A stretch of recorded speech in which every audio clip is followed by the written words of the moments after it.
Мен Мұса Шожанов атындағы нөмір 2 жалпы білім беретін мектептің 4 А сынып оқушысы Джусипов Азамат.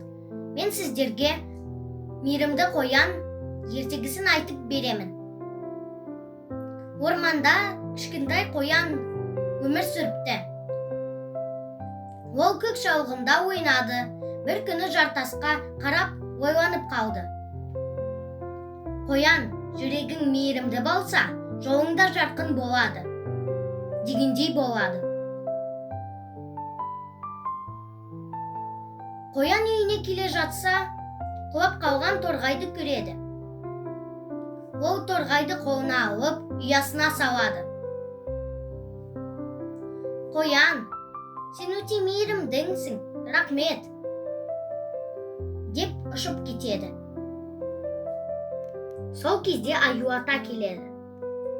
Қоян, сен өте мейірімдісің, ақылдысың, енді еңбекшіл болуды үйрен. Еңбекшіл болсаң, бар арманың орындалады. Сол күннен бастап қоян өте ақылды, өте мейірімді, өте еңбекшіл болды.